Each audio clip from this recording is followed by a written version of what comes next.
Capacitance of A parallel plate capacitor. Parallel plate capacitor कोई है, उसकी कैपेसिटेंस को आज हम कैलकुलेट करना सीखेंगे, उस पर डिस्कस करेंगे। पैरेलल प्लेट कैपेसिटर है क्या? पैरेलल प्लेट कैपेसिटर में दो प्लेट होती हैं, दोनों एक दूसरे के पैरेलल, और दोनों प्लेट कैसी? Infinite long. एक प्लेट अर्थ से जुड़ी होती है और दूसरी प्लेट को हम चार्ज ट्रांसफर करते हैं। सपोज करो ये दो प्लेट हैं, पहली प्लेट को हम कह देते हैं एक्स और दूसरी प्लेट को हम कह देते हैं वाई। वाई प्लेट अर्थ से जुड़ी है, कनेक्टेड है। एक्स प्लेट को हमने +2 चार्ज दिया, चार्ज बीच में वैक्यूम है, एयर है, एयर ओवर कंडक्टर है, चार्ज फ्लो बीच में नहीं हो सका। इंडक्शन के कारण दूसरी प्लेट पर -2 चार्ज आ जाता है और यहाँ पर प्लस चार्ज आ जाता है जो अर्थ में चला जाता है, या तो कहीं अर्थ में चला जाता है, या ये समझेंगे कि अर्थ से इलेक्ट्रॉन निकलता है और उस पॉजिटिव चार्ज को नलीफाई कर देता है। इसकी हमने विस्तृत रूप से आपको बताया है, ब्रीफली आपको बताया गया था। ये एक प्लेन कैपेसिटर है, पैरेलल प्लेट कैपेसिटर ये है।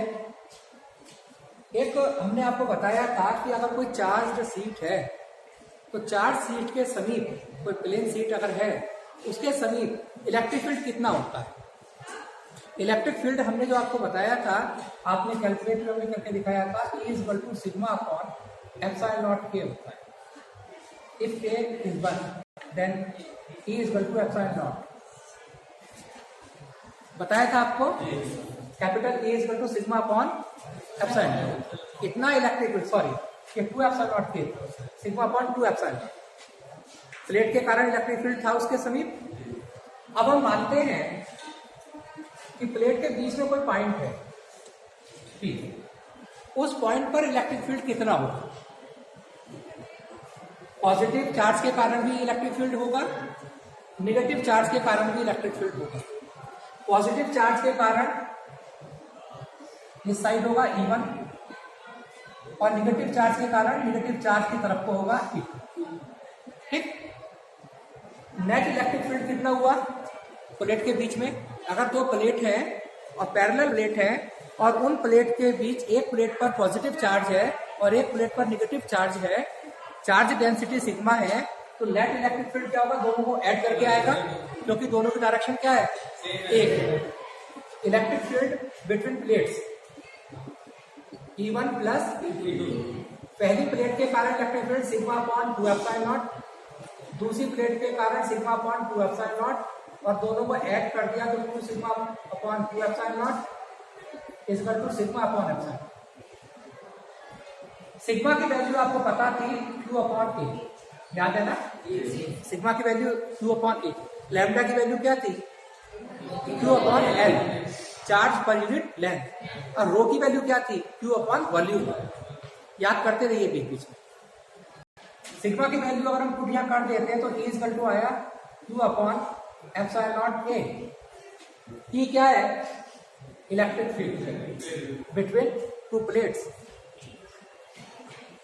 इलेक्ट्रिक फील्ड है, यहाँ पर पोटेंशियल और यहाँ पर पोटेंशियल दोनों के बीच अलग अलग होगा, एक जगह पॉजिटिव एक जगह नेगेटिव। तो पोटेंशियल डिफरेंस कितना होगा? वोल्टेज डिफरेंस कितना होगा?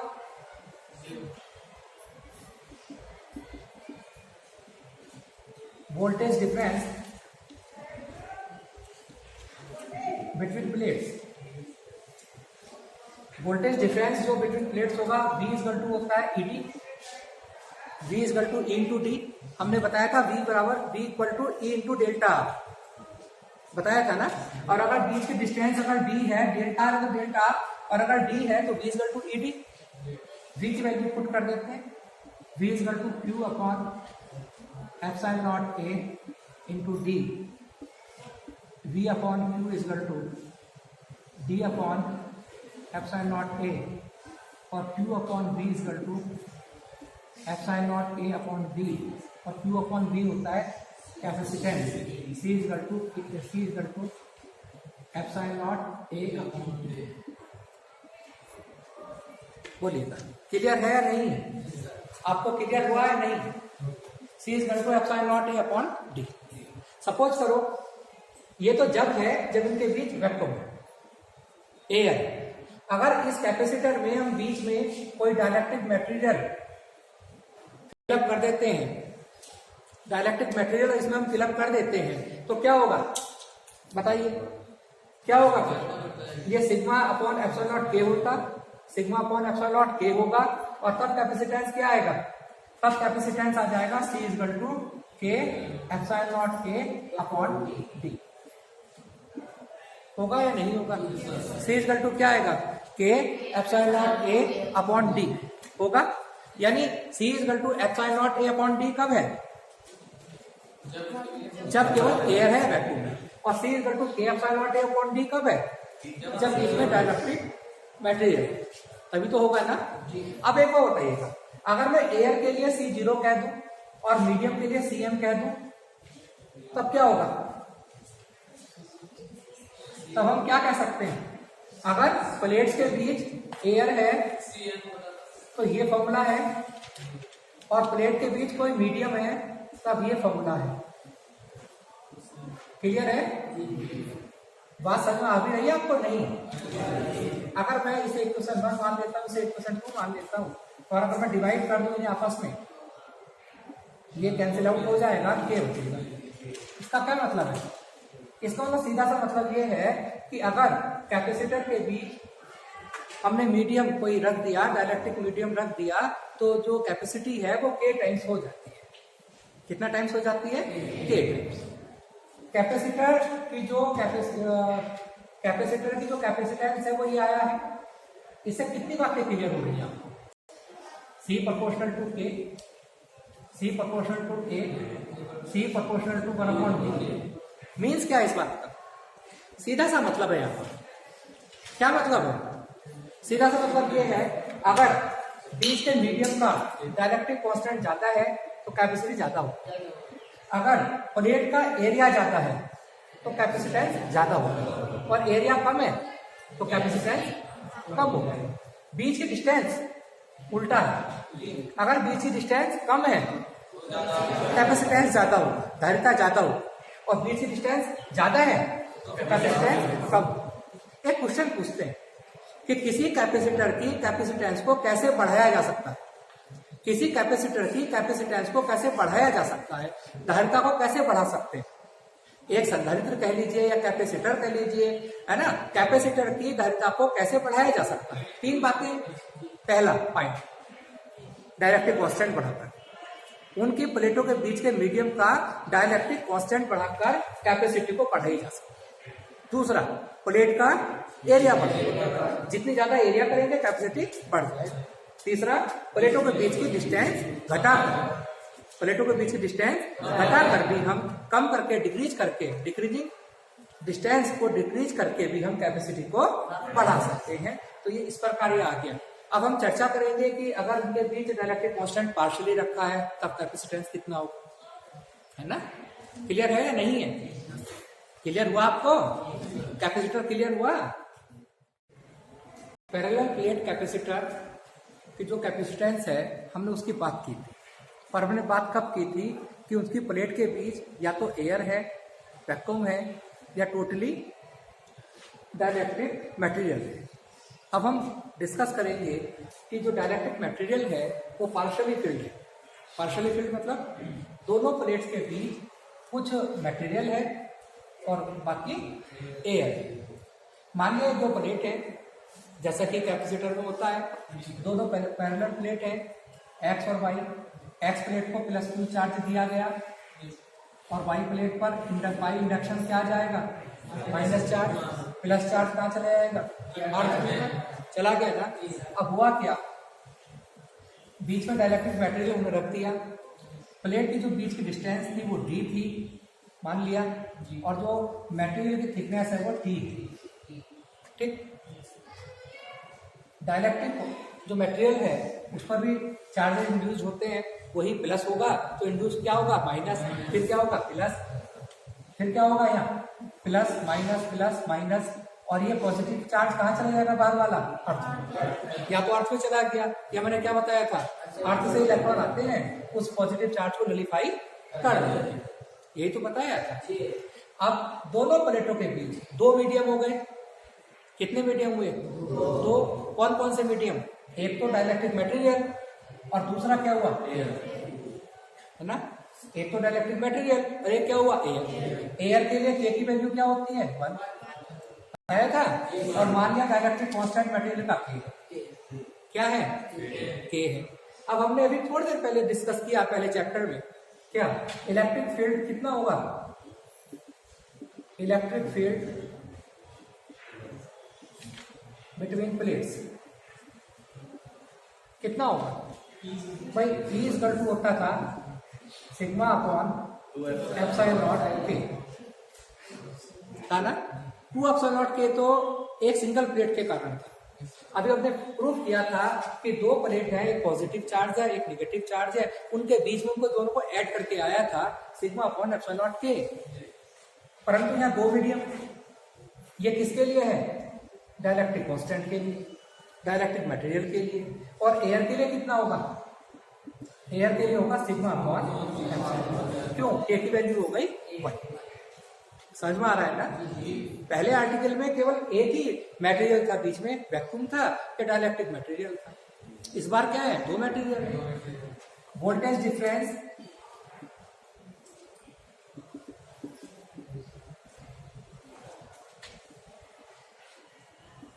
बिटवीन प्लेट्स कितना होगा? V इक्वल टू होता है KD, बताया था ना। यहां पर क्या होगा? 1 अलग हो गया, 1 तो हो गया डाइलेक्ट्रिक मटेरियल के लिए और 2 किसके लिए हो गया? एयर के लिए हुआ ना। एयर कितनी डिस्टेंस में है? एयर कितनी दूरी तक है? और डाइलेक्ट्रिक कांस्टेंट कितनी दूरी तक रहेगा? डाइलेक्ट्रिक मटेरियल है T डिस्टेंस तक, T तक, और एयर है D माइनस टी। कहाँ है एयर? D minus T. अगर बात एयर की करोगे तो D माइनस टी के लिए है। V equal to E1 sigma upon epsilon not k. D1 कितना लगाओगे? मटेरियल के लिए क्या लगाओगे? Distance T। ये एयर के लिए है और एयर के लिए क्या लगाओगे? D minus T sigma upon epsilon nought common आ गया, यहाँ बचेगा T अपॉन के और यहाँ बचता है D माइनस टी। सिग्मा की वैल्यू होती है Q अपॉन के। क्या होती है? V इक्वल टू आ जाएगा Q upon epsilon not a D minus t plus T upon के। आया ना? क्यूब को नीचे ले जाए, इसमें V upon q equal to 1 upon epsilon not a D minus t plus T upon k. उल्टा देगा sir. Q upon B, Q upon B equal to क्या आया आपको बताइएगा? Epsilon not a upon D minus t plus T upon k. Q upon B क्या होता है? C for capacitance. ये इसका कैपेसिटेंस आ गया आपका। आया ना? क्लियर हुआ आपको या नहीं हुआ? ये आपको समझ में आ गया सबको या नहीं आया सर? अब इसमें हम चर्चा करते हैं, कई डिफरेंट केस हो सकते हैं, क्वेश्चन आ सकते हैं डिफरेंट। उन क्वेश्चन पे हम थोड़ा डिस्कस करेंगे। मान लेते हैं पहला केस, प्लेट के बीच वैक्यूम, डाइलेक्ट्रिक मटेरियल नहीं है। कौन नहीं है? जब वैक्यूम में डाइलेक्ट्रिक मटेरियल नहीं है तो इसका क्या मतलब? थिकनेस 0 है। कब है? जब पूरा वैक्यूम, ठीक, तो थिकनेस क्या है? 0। जब थिकनेस 0 है तो क्या होगा? जब थिकनेस 0 है तो क्या होगा? C equal to epsilon not a upon D। T की जगह 0 लगाएंगे, यहाँ भी 0 लगाएंगे, तो आप देखेंगे कि जो हमने पहला आर्टिकल किया था वो यही था या नहीं था? था या नहीं था? सेकेंड, डाइलेक्ट्रिक मटेरियल भरा है पूरे में, ये पार्शियली फिल्ड नहीं है। कैसा फिल्ड नहीं है? पार्शियली फिल्ड नहीं है। क्या है वो? टोटल ही डाइलेक्ट्रिक मटेरियल है। मतलब क्या हुआ इस बात का? यानी ये T इतना है कि पूरा भर गया है। मतलब T equal to T, T is equal to, तब क्या होगा, C is equal to epsilon not A upon D minus D plus D upon k. मैं T की जगह D लगा दिया, यहाँ भी T की जगह D लगा दिया, यहाँ भी T की जगह D लगा दिया, तो C इज इक्वल टू क्या है, epsilon not A upon D upon के, और C इज इक्वल टू आ गया K epsilon not A upon. बोलो क्लियर हुआ है नहीं हुआ? ये कब है, जब एयर, और ये कब है, जब मीडियम। बात क्लियर हुई या नहीं? एक बात ये आता है, थर्ड केस इसका आता है, अलग क्वेश्चन बन सकते हैं, क्वेश्चन तो कैसे भी आप घुमा लें। थर्ड ये है कि मेटल है, बीच में जो ये डाइलेक्ट्रिक मटेरियल रखा है, मेटल क्या है, ये मेटल। और मेटल के लिए क्या होता है, मेटल का क्या होगा, मेटल के लिए सपोज करो ये मेटल है, तो मेटल के लिए क्या करेंगे आप, मेटल के लिए डाइलेक्ट्रिक कांस्टेंट जो होता है वो इन्फिनिटी, कितना होता है फॉर मेटल। क्यों, मेटल के लिए बताया था ना कि कंडक्टर का कोई ऐसा है तो उसके अंदर इलेक्ट्रिक फील्ड 0। तो C इज इक्वल टू क्या है, epsilon not A D minus D plus T upon infinity, और T अपॉन इन्फिनिटी क्या आएगा, 0 आएगा। बात समझ में आई है नहीं? एक बात ये भी हो सकती है कि एक प्लेट ना रखी हो, अलग अलग मटेरियल की कई सारी प्लेट रखी है, एक की थिकनेस T1 है, दूसरे की T2, तीसरे की कौन है T3, फिर कौन है T4, तो कई सारी क्या हो गई उसमें रखी है, तब क्या होगा, तब पता है क्या होगा, C is equal to epsilon not A, T की जगह क्या लगाएंगे, T1 plus T2 plus T3, और T अपॉन K की जगह क्या लगाएंगे, T1 upon K1 plus T2 upon K2, ये इस पर करें। तो अब कोई भी प्रॉब्लम होगा न्यूमेरिकल्स में, तो जैसा कोई होगा, एक जनरल फॉर्मूला ये हो गया, इसमें T 0 भी हो सकता है, T D के बराबर भी हो सकता है, और T कई प्लेट से मिलकर भी बन सकता है। बात समझ में आई आपको, नहीं आई? तो ये कैपेसिटर की कैपेसिटेंस का कैलकुलेशन पूरा हो जाता है। डेफिनेशंस ऑफ कैपेसिटर्स, संधारित्रों को क्रम से जोड़ना। कैपेसिटर, तो कैपेसिटर को हमें जोड़ने की जरूरत क्यों पड़ती है ना? देखिएगा ऐसा है बेटा, कोई सर्किट है, मैंने बताया था कि जो कैपेसिटेंस है कंडक्टर्स की, कैपेसिटर्स की, वो हम घटा बढ़ा सकते हैं, बताया था नहीं बताया? मीडियम पर डिपेंड है, उनके साइज पर डिपेंड है, ये सब था या नहीं था, है ना? इसी प्रकार कहीं पर ऐसा है कि हमें कैपेसिटी बढ़ानी है, कैपेसिटेंस बढ़ाना है, या कहीं पर ऐसा है कि कैपेसिटेंस में घटाना है, तो हमें कैपेसिटर को हम सीरीज में और पैरेलल में जोड़कर उनके कैपेसिटेंस को हम चेंज कर सकते हैं। ठीक, कैसे चेंज कर सकते हैं? अब ये सीरीज है, कहते हैं दीपावली पर जो झल्लर बनाते हो आप लोग, वो कैसे बनाते हैं, बल्ब कैसे जोड़ते हैं, सीरीज में, है ना? और उस सीरीज में आपने देखा होगा क्या करते हैं, हम एक बल्ब लिया, बल्ब के जो 2 वायर हैं, एक वायर को दूसरे जोड़ दिया, दूसरे को फिर तीसरे जोड़ दिया, ऐसे जोड़कर बनाते हैं ना। ठीक उसी क्रम में कैपेसिटर को जोड़कर बनाते हैं। ये एक कैपेसिटर है, मान लिया हम 2 कैपेसिटर ले रहे हैं, ये दूसरा कैपेसिटर है, 2 ले लिए हमने, ये 2 कैपेसिटर हुए ना, तो पहले कैपेसिटर की जो दूसरी प्लेट है वो दूसरे कैपेसिटर की पहली प्लेट से हम कनेक्ट कर देते हैं। ठीक, तो ये कहा जाता है ये सीरीज में है। कहां पर है ये? सीरीज में है। अब ये ए पॉइंट है, सपोज करो ये बी पॉइंट है, इसे बोला ये जाएगा, क्या बोला जाएगा कि 2 कैपेसिटर, एक की कैपेसिटी C1 है और एक की कैपेसिटी क्या है, C2 है, और ये 2 कैपेसिटर 2 पॉइंट्स के बीच सीरीज में जुड़े। समझ में बात आई है सीरीज की नहीं आई? समझ में आ गई बात आपको? और अगर ये आप कहेंगे कि ये 2 कैपेसिटर, इन दोनों की एक तरफ की प्लेटें एक तरफ जोड़ देते हैं और दूसरी प्लेटें दूसरी तरफ जोड़ देते हैं, तो ये बोला जाएगा पैरेलल। देखो ये पैरेलल है, दूसरे के नहीं, तो क्या बोला जाएगा, ये पैरेलल। तो ये सीरीज है और ये पैरेलल है। ठीक है, ये क्यों जोड़ते हैं, का क्या रिजल्ट आता है, उसकी डिस्कस अभी हम आपसे करेंगे। पर फिलहाल ये कैपेसिटर किस क्रम में है, सीरीज। और ये किस में है? सीरीज में क्या होता है? पहले कैपेसिटर की दूसरी प्लेट दूसरे की पहली प्लेट से, फिर दूसरे की दूसरी प्लेट, अगर 3 कैपेसिटर होंगे तो ऐसे जोड़ते चले जाएंगे, ठीक। और 3 कैपेसिटर अगर हुए तो हम ऐसे जोड़ देंगे। ये किसमें है? पैरेलल। और ये किसमें है? सीरीज। बात समझ में आपको? अब हम सीरीज की पहले चर्चा करते हैं। अच्छा, एक बात बताइएगा, ये 3 कैपेसिटर हैं, ये बताइए जरा, ये कैपेसिटर किस क्रम में जुड़े हैं? एक मिनट, इसका मतलब सीधा सा मतलब है C1 और C2 एक दूसरे की सीरीज में है, और इनका जो रिजल्टेंट है वो C3 के पैरेलल है। C1 और C2 एक दूसरे के सीरीज में है, और जो तीसरा कैपेसिटर है वो पैरेलल है। पर ये नहीं है कि C1 और C3 एक दूसरे के पैरेलल में है, ये एक दूसरे के पैरेलल में नहीं है। C3 पैरेलल में किसके है? इन दोनों के रिजल्ट। अब देखिए, B को हमने 8 से जोड़ दिया,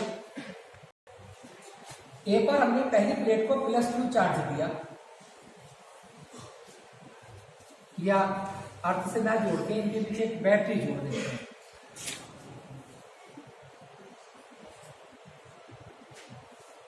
ये अगर 2 डंडे लगाए हमने पैरेलल एक दूसरे के, तो ये कैपेसिटर है। पर अगर एक बड़ा है और एक छोटा है तो ये सेल है।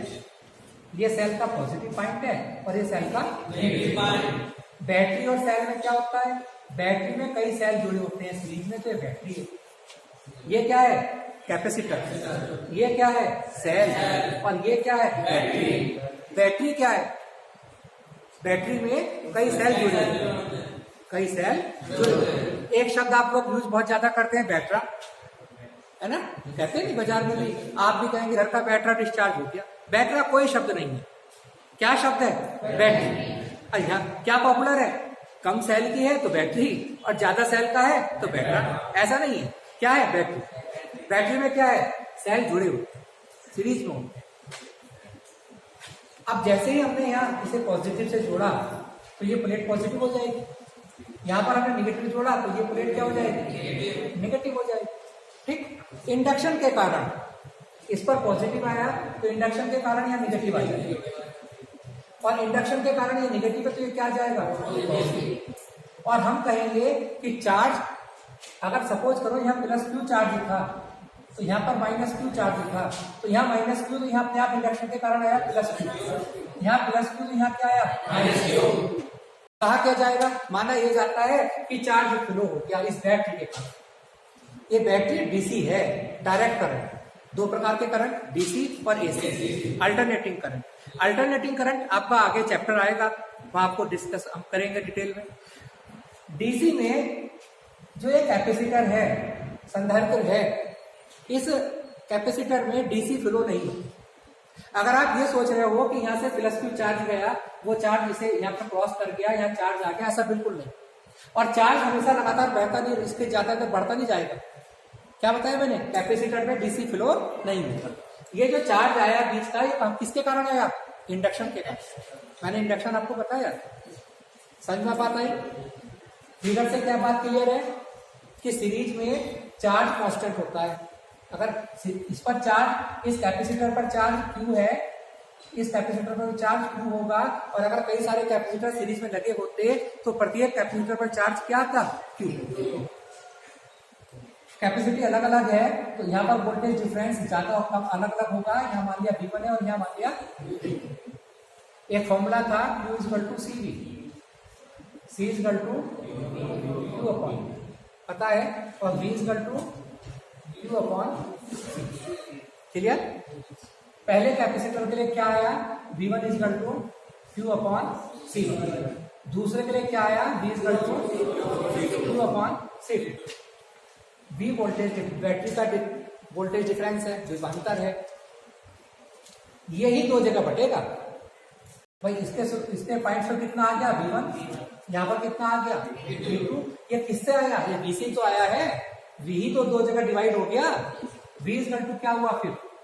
V1 + V कितना है Q upon C, V1 Q upon C1 plus Q upon 1 upon C equal to क्या आ गया 1 upon C1 plus 1 upon C2। बोलो क्लियर हुआ या नहीं हुआ?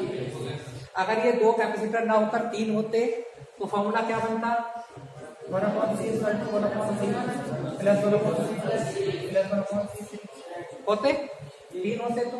और अगर चार होते तब क्या होता 1 अपॉन C4 और अगर 5 होते तो क्या होता 1 अपॉन C5। अगर n है तो 1 अपॉन C8 n है तो क्लियर हो गया फॉर्मूला। और अगर सभी कैपेसिटर की कैपेसिटेंस इक्वल है तब क्या होता? ये फॉर्मूला तो याद होगा आपको, हाई स्कूल में भी याद होगा 1 upon C equal to 1 upon C1 plus 1 upon C2 plus 1 upon C3 है ना। पर अगर इनकी कैपेसिटी सभी की इक्वल होती n के n कैपेसिटर की तब क्या होता C1 equal to C2 equal to C3 n होती सबके C होती मान लिया, रिजल्टेंट क्या होता फिर 1 upon C plus 1 upon C plus 1 upon C कहां तक n टाइम्स। कितनी टाइम्स इन सबको जोड़कर क्या आता n बटे C और C डैश क्या हो जाता C बटे n। क्या होता C बटे n। इससे क्या निष्कर्ष निकलता है अगर दो कैपेसिटर जुड़ते तो क्या होती C बटे 2 C अपॉन 2। तीन होते तो क्या होती C अपॉन 3। तो सीरीज में जोड़ने के बाद कैपेसिटेंस घट गया या बढ़ गया? तो सीरीज में जोड़ने से क्या होगा कैपेसिटेंस घट जाएगा, डिक्रीज हो जाएगा। तो अगर किसी सिस्टम में हमें कैपेसिटी घटानी है तो हम कैपेसिटर को कहां जोड़ेंगे? हम कैपेसिटर को सीरीज में जोड़ेंगे। बात क्लियर हुई आपको नहीं? और एक बात आपको हमने बता दिया था कि सीरीज में क्या मतलब होगा Q कांस्टेंट होगा, जितना Q होगा उतना ही सब पर होगा। बताया क्या नहीं बताया था? Q क्या होगा कांस्टेंट। आपको क्लियर है नहीं? आगे हम डिस्कस करेंगे किस बारे में पैरेलल अरेंजमेंट के बारे में डिस्कस करेंगे। Combinations of capacitor. आपने सीरीज हमने बताया था आपको, सीरीज में जोड़ने के बाद क्या रिजल्ट आया था? क्या आया था कि अगर हम कैपेसिटर को सीरीज में जोड़ते हैं तो जो नेट कैपेसिटेंस है ना, जो रिजल्टेंट है कैपेसिटेंस का वो डिक्रीज हो जाता है, घट जाता है। बताया था उसका रिजल्ट भी आया था कि अगर आप सीरीज की बात करते हैं और आपने अगर एक जैसे जो मैंने C सीरीज लिख दिया, सीरीज मतलब श्रेणी क्रम में जोड़ने के बाद, तो जो रिजल्टेंट आया था वो C बटे n आया था, C अपॉन n आया था ना। n क्या है? कैपेसिटर्स के नंबर्स, कितने कैपेसिटर जोड़े।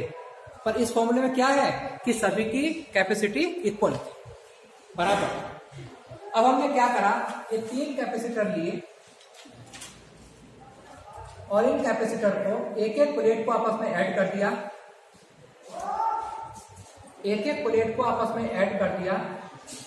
और एक को A पॉइंट है ये भी। तो यहाँ क्या बोला जाएगा पता है आपको? इसे हम बोलेंगे कि तीन कैपेसिटर हैं, कौन कौन? C1 C2 C3, और वो A और B के बीच पैरेलल में जुड़े। कहाँ जुड़े हैं? समांतर क्रम में जुड़े हैं, पैरेलल में जुड़े। क्लियर? A और B के बीच हमने क्या लगा दिए? बैटरी मैंने क्या बताया था? बैटरी किससे मिलकर बनती है? सेल्स। ठीक, यहां से सपोज करो जो एनर्जी गई या चार्ज गया, वो चार्ज यहां जाकर तीन जगह डिवाइड हो जाता है। कितनी जगह? तीन जगह। सपोज करो यहां पर चार्ज हमने Q फ्लो हुआ, इधर चला गया Q1, इधर चला गया Q2 और तीसरे पर चला गया। पर ये Q क्या होगा? Q इक्वल होगा किसके? तीनों के। भाई अगर हमने एक पैसे को तीन जगह डिवाइड कर दिया तो कोई चार जगह थोड़ी चला जाएगा। ये Q था, यहाँ से Q कितनी जगह डिवाइड हुआ? तीन जगह। कहाँ? Q1 Q2।